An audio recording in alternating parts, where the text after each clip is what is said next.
Olá, boa tarde! Você está surpreso? A gente resolveu entrar bem no meio da sua tarde para trazer informações preciosas e valorosas sobre a sua saúde. Estou aqui na companhia do Dr. Lair Ribeiro, no canal oficial do Dr. Lair, aqui no YouTube. Doutor, todo mundo esperando seu cumprimento, doutor. Oi, tudo bem? Pois é, estamos aqui surpreendendo, mas agora para frente não vai ser surpresa, porque de vez em quando nós vamos estar fazendo isso, tá bom? Exatamente. O nosso compromisso, né, doutor, apesar da agenda super cheia do doutor, é que a gente esteja aqui ao vivo com você a cada 15 dias no mínimo, né, doutor? É isso aí. É isso. E hoje o tema que a gente escolheu foi um tema pedido pela nossa audiência, porque o Dr. Lair, para quem não sabe, ele lê todos os comentários que são deixados nas páginas, nos canais oficiais, no Instagram, aqui no YouTube, no Facebook, né? Que os endereços das redes sociais você já sabe, é o @Dr. Lair Ribeiro, né? Em todas as redes oficiais. O doutor lê comentário por comentário e, né, doutor, apareceu com uma certa recorrência em número maior de vezes a questão da hipertensão, da pressão alta, não foi isso, doutor? Da prevalência dela, eu acho que tem muita gente com pressão alta, tem muita gente preocupada com isso, e nós vamos procurar esclarecer aqui o máximo. Ótimo. Doutor, queria começar te perguntando exatamente isso, assim, o que é a pressão alta? A pressão alta é uma doença? O que é a pressão alta? Ela pode ser uma doença ou, mais comumente, ela pode ser simplesmente um estado, porque a gente chama, quando a gente não descobre a causa, nós na medicina chamamos ela de hipertensão essencial, ou seja, a gente não sabe de onde está vindo. Mas, à medida que a gente aprofunda no estudo, cada vez mais, a gente vai vendo que existem inúmeras causas, que nós vamos poder discutir aqui hoje, e essas causas, se forem resolvidas, a pessoa pode até deixar de ser hipertensa. Eu digo pode até deixar, que se ela já é hipertensa por muito tempo, ela muda a estrutura do vaso. Então, mesmo que tirando a causa, agora o vaso já está lesado e contribui na manutenção da pressão alta, entendeu? Entendi, doutor. E aí, doutor, assim, pelo menos aqui nas suas redes sociais oficiais, apareceu bastante, né, o número de pedidos sobre esse assunto da hipertensão. Mas no Brasil também há uma prevalência muito grande de casos, doutor? A estatística brasileira não é muito correta, você sabe, né? Deixa a desejar. Mas, até onde a gente tem acesso, em torno de 25, 26% da população adulta brasileira tem um certo nível de pressão alta, entendeu? Em torno de 20, um em cada 4 brasileiros adultos, vamos pôr assim. Mas, se você for ver uma faixa etária, por exemplo, de mais de 65 anos, 65% dos brasileiros com mais de 65 anos são hipertensos. Se você vai para uma faixa acima de 77%, acima de 77 anos, 77%. Então, esse número é fácil de guardar. Acima de 65 anos, a prevalência é de 65%. Acima de 77 anos, a prevalência é 77%. Doutor, estou percebendo então que aumenta a idade, aumentam os casos de pressão. O envelhecimento é uma das causas, quais outras tem? Não, o que acontece é o seguinte: a pressão arterial é o produto do débito cardíaco pela resistência periférica. O débito cardíaco, por sua vez, é a multiplicação do volume sistólico vezes a frequência cardíaca. Então, você vê, o volume interfere, a frequência cardíaca interfere, a resistência periférica interfere. Então, quando você faz essa multiplicação e ela está aumentada, a pressão vai aumentar. Mas, como eu mencionei, muitos casos não é a doença, é um estado. Por exemplo, no caso do hipotiroidismo. O hipotiroidismo é a glândula tireoide não está funcionando apropriadamente. E ela, então, gera uma substância chamada mucina, que vai eventualmente causar o mixedema. E essa substância ela está dentro dos vasos, dos capilares, e ela aumenta a resistência periférica. Então, quando o coração bombeia, tem uma resistência para o sangue fluir.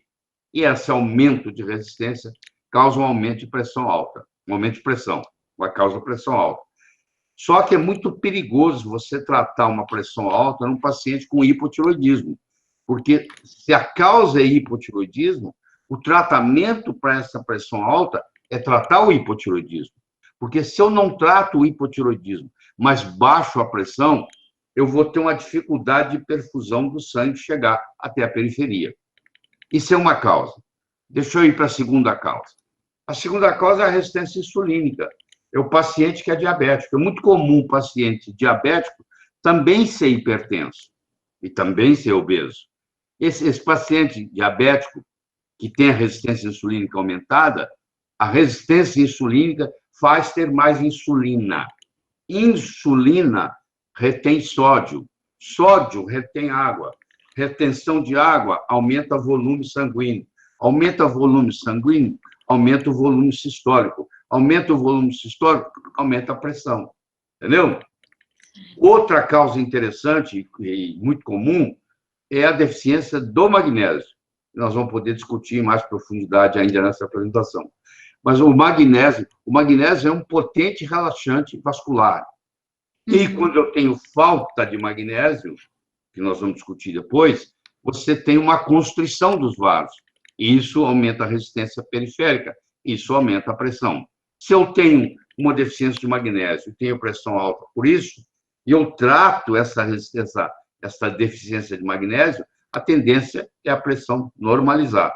Outra coisa interessante, a pessoa que não toma sol, ela foge do sol totalmente, ela não tem produção adequada de vitamina D3, porque a vitamina D3 é produzida o sol batendo na pele, é quando começa tudo, é o colicalciferol, que vai virar calcidiol no fígado, que vai virar calcitriol nos rins. Mas aí a pessoa tem deficiência, a deficiência da vitamina 3, D3, D de dado, também é uma causa de hipertensão. A outra causa é o aumento do ácido úrico.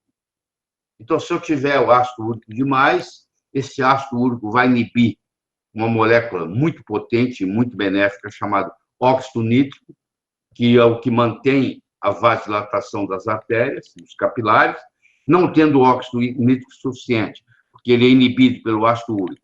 Esse paciente também desenvolve, além de desenvolver gota, desenvolve pressão alta. É muito comum o paciente com gota também ter pressão alta. Outra causa são os metais tóxicos. Eu estou contaminado com chumbo, ou estou contaminado com mercúrio, ou estou contaminado com cádmio. Isso também faz vasoconstrição. E último, dessas causas secundárias que a gente chama, é, por exemplo, uma infecção dentária assintomática. A pessoa não sente absolutamente nada, tem um dente com problema, um canal maltratado, tem uma infecção, ela não se manifesta clinicamente, mas ela libera substâncias que vão contribuir para o aumento da pressão. Vocês estão vendo que existem várias causas. É hipotiroidismo, é resistência insulínica, é magnésio, é deficiência de magnésio, deficiência de D3, é excesso de ácido úrico, é a presença de metal tóxico e a infecção assintomática.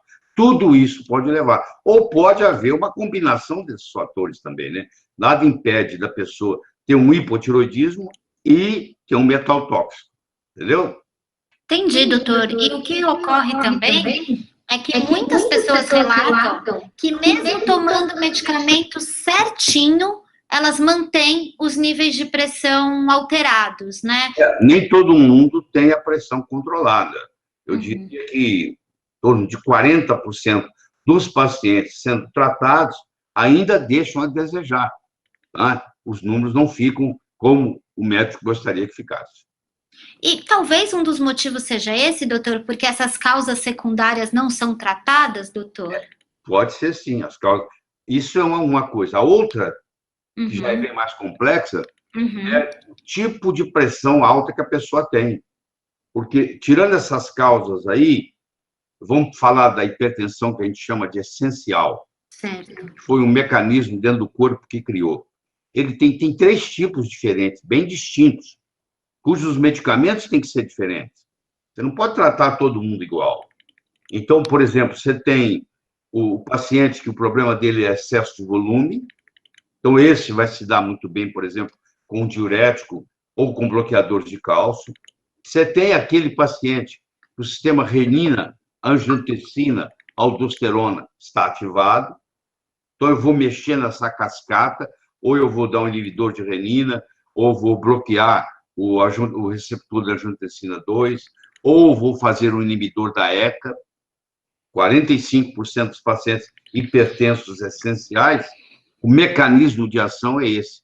E o terceiro, que é 15% dos pacientes com hipertensão essencial, é a chamada hipertensão neurogênica, que vem da cabeça, do nervoso, do estresse. A pessoa ganha na loteria, fica com a pressão alta. Perde dinheiro, fica com a pressão alta. Então, se a economia está muito boa, a economia está muito ruim, faz mexer na pressão, porque a emoção, de qualquer jeito que seja, ela perturba. Às vezes, uma emoção... Já vi muita gente contar de casos de pessoas que morreram quando descobriram que ganharam na loteria. A alegria é tão grande que mata, entendeu? Porque sobe cortisol, sobem as catecolaminas e etc. Entendi, doutor. E aí precisa de um organismo equilibrado para controlar tudo isso, né, doutor? Isso também é saúde.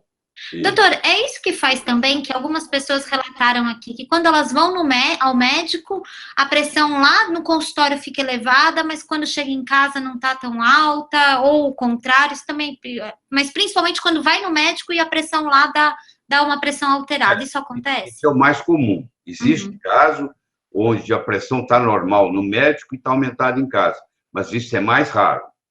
O que você está se referindo é a chamada síndrome do avental, que quando o paciente chega lá e o médico de avental branco, agora já não é branco mais, tem várias cores, mas antigamente era chamado de síndrome do avental branco.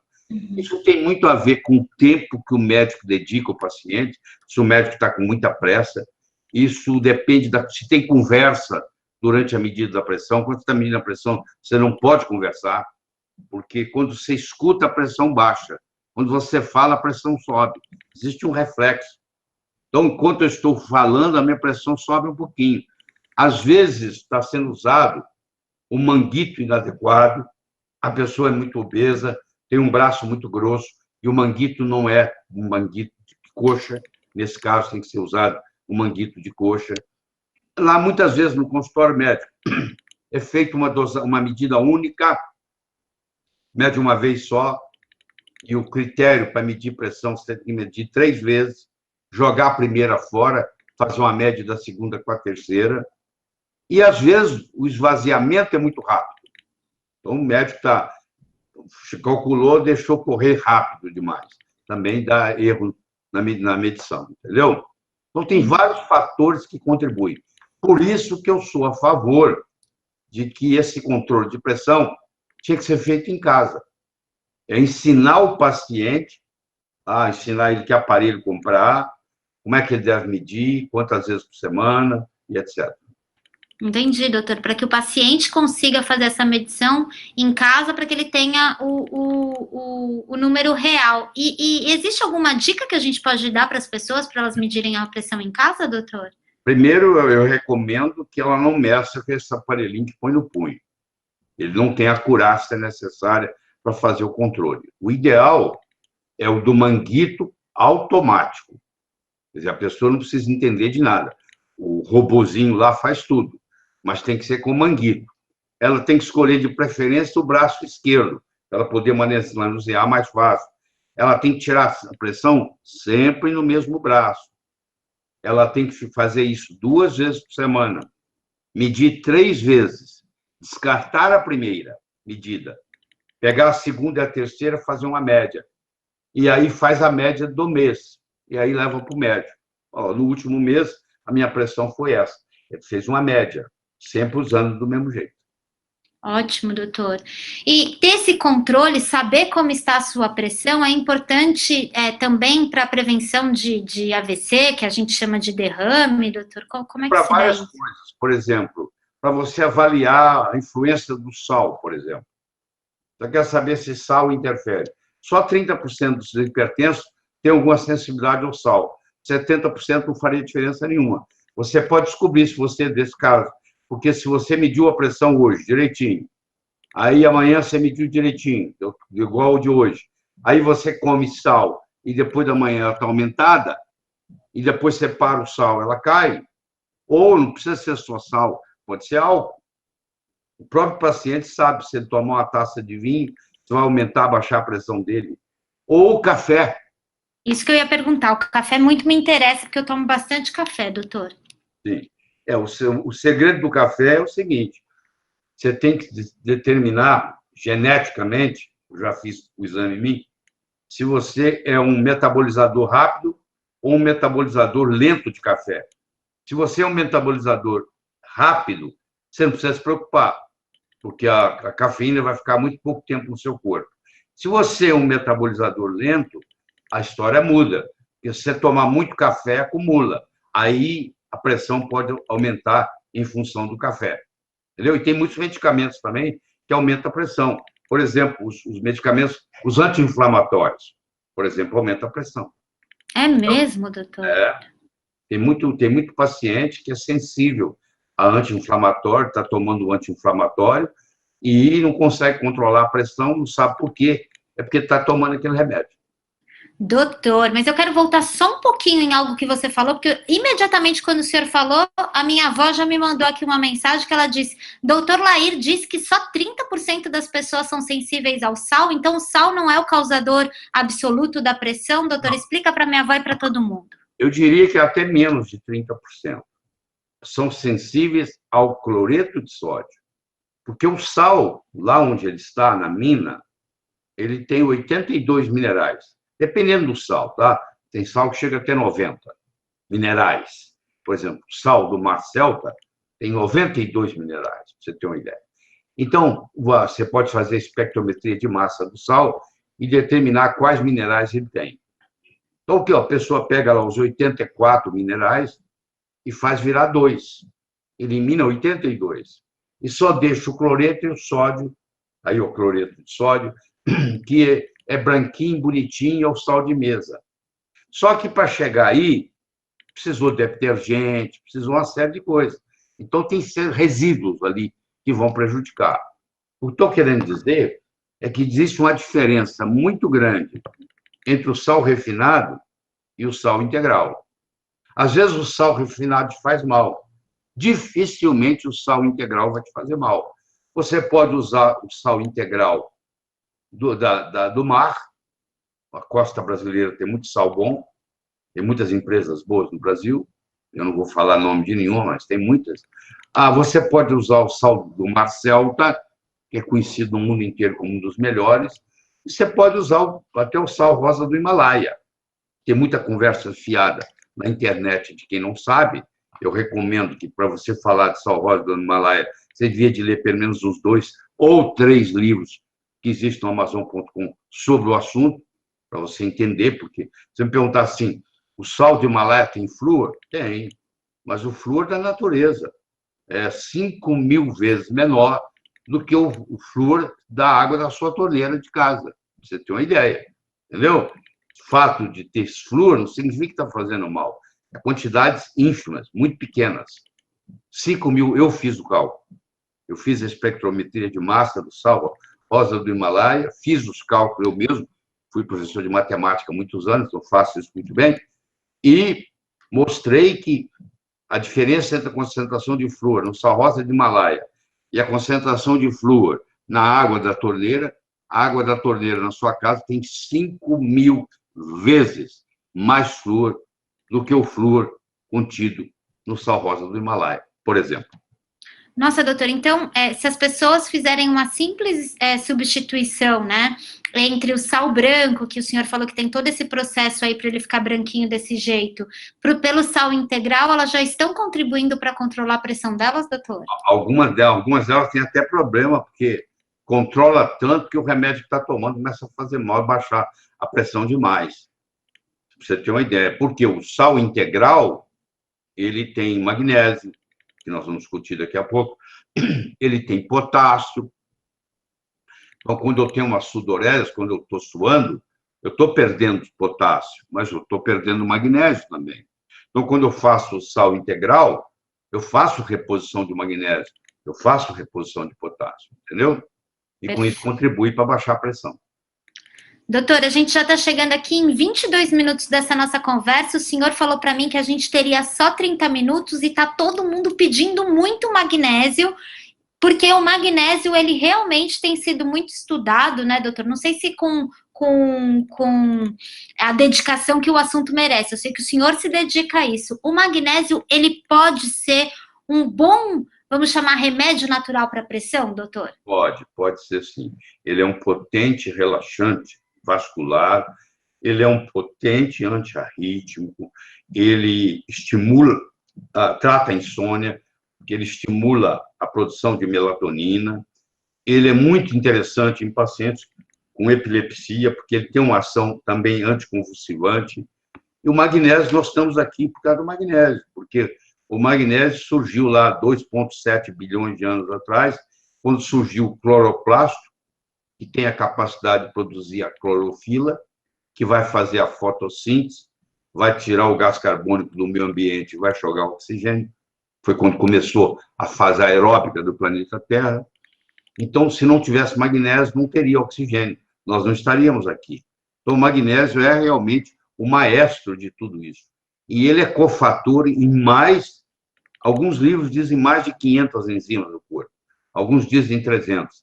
Eu diria que deve ser até mais do que isso, entendeu? Então, ele é um mineral extremamente importante. O Brasil, o solo brasileiro, é conhecido mundialmente por ser um solo muito pobre em magnésio, porque nós não temos muita água magnesiana, e para ter água magnesiana tem que ter vulcão. Nós, felizmente, não temos vulcões, mas também vamos pagar um preço por isso. Vamos ter menos água magnesiana e vamos ter menos magnésio no solo. Então, o brasileiro, em geral, ele é deficiente em magnésio. Nossa, doutor. E além disso, eu não sei se é verdade, queria que o senhor esclarecesse. Também tem uma história que o estresse, né, o fato de ter uma vida estressante, isso também faz com que o corpo expulse o pouco magnésio que a gente tem, é isso, doutor? Pelo seguinte, porque quando você fica estressado, você aumenta o cortisol. Para aumentar cortisol, precisa de magnésio. Depois, esse cortisol tem que ser metabolizado. Para metabolizar isso, precisa de uma substância chamada glutationa, que é magnésio dependente. Então, você vê, o estresse acaba gastando magnésio. Tem uma pessoa muito estressada, ela acaba tendo deficiência de magnésio, por esse mecanismo, porque ela vai precisar de mais glutationa, ela vai precisar de mais cortisol. Tá certo, doutor. E, doutor, ainda é muito pouco explicado e difundido por aí a importância do magnésio, né? As pessoas não sabem. O magnésio a gente também perde, quanto mais idade a gente tem, maior a deficiência, doutor? É o seguinte, nós temos uma reserva de magnésio no osso para atender as necessidades cardíacas. Só que a partir dos 55, 60 anos, essa reserva praticamente esgota. Uma pessoa de mais de 55 anos de idade, se ela faz um esforço muito grande, ela vai num churrasco, e depois do churrasco ela resolve jogar uma pelada no campinho lá da casa onde estão, pode acontecer, como acontece com frequência, morte súbita. Ou a pessoa, não sabe, ela faz sauna todo dia, e a sauna acaba fazendo ela suar, claro, e o suor, ela perde magnésio. Só como ela não repõe, ela vai ficando com deficiência. E aí começa a ter uma coisa chamada disionismo, onde os íons não estão bem equilibrados, porque o magnésio ele é um fator importante na bomba só de potássio, ele é um fator importante na bomba de cálcio, que é magnésio dependente. Então, quando falta o íon magnésio, cria-se no organismo uma coisa chamada disionismo, e que pode levar, eventualmente, até a morte súbita, porque quando você falta muito magnésio, existe uma arritmia, inclusive típica do magnésio, arritmia cardíaca, chamada torsade de point, foi descoberta pelos franceses, e esse torsade de point acaba, muitas vezes, terminando em fibrilação ventricular e morte súbita. Nossa, doutor. Doutor, o senhor aqui explicou de forma rápida, porém eficiente, a relação do magnésio com a insônia. Também tem uma relação entre o magnésio e o diabetes, doutor? Tem pelo seguinte, porque para produzir a insulina e para o transporte da insulina no corpo depende do magnésio. Então, quando eu tenho deficiência de magnésio, eu tenho deficiência na produção de insulina e eu tenho deficiência no transporte da insulina para o lugar onde ela precisa atuar. E isso, claro, prejudica e acaba levando uma resistência insulínica, tá? Acaba causando problema. Doutor, uma outra coisa, se as pessoas ainda não sabem tanto sobre a importância do magnésio, mas o senhor está ajudando aí para que se atentem a isso, da vitamina D3 a gente já tem até um certo coro para isso, né? Mas há também uma importante função do magnésio para a questão da vitamina D3. Existe gente que fica resistente à vitamina D3, doutor? Pois é, o magnésio, ele é um cofator no receptor da vitamina D3. E nos casos escritos na literatura, chamado resistência à vitamina D3, que dá dose e não resolve nada, porque ela não consegue atuar no receptor, na grande maioria é por deficiência de magnésio. Você está vendo que o magnésio não é à toa que ele interfere em mais de 500 reações no corpo. Nós estamos falando de algumas, e tem muitas que nem foi descoberto ainda. Entendeu? E todo brasileiro, praticamente, do ponto de vista prático, tem deficiência de magnésio. Tá certo, doutor. Eu queria muito agradecer o seu tempo e dizer para você que está com sabor de quero mais aí do outro lado, é simples, é fácil e é rápido. Aqui na descrição, no link dos comentários, aqui na descrição desse vídeo, você pode acessar o link e ter uma aula completa do Dr. Lair Ribeiro sobre a pressão alta e sobre as melhores fontes naturais de magnésio, como você pode, de uma forma natural, cuidar da sua saúde, da sua pressão. É só você acessar aqui no link da descrição para ter o Dr. Lair perto de você. E mais do que isso, além dessa aula completa que o doutor vai te dar para que você esclareça os seus entes queridos e a si próprio e tal, a partir do momento que você recebe essa aula, o Dr. Lair também vai te visitar sempre por e-mail, trazendo os melhores conteúdos de saúde verdadeira, não é isso, doutor? É isso aí, é isso aí. Doutor, muito obrigada mais uma vez por esse nosso programa aqui ao vivo, no meio da tarde, eu acho que é ótimo. Tomei meu café aqui, ouvindo o senhor, já sabendo que ele pode sim causar uma pressão, mas também aprendi sobre o sal integral, então vou dar uma controlada aqui, tá bom, doutor? Até a próxima. Até a próxima, gente. Obrigada, tchau.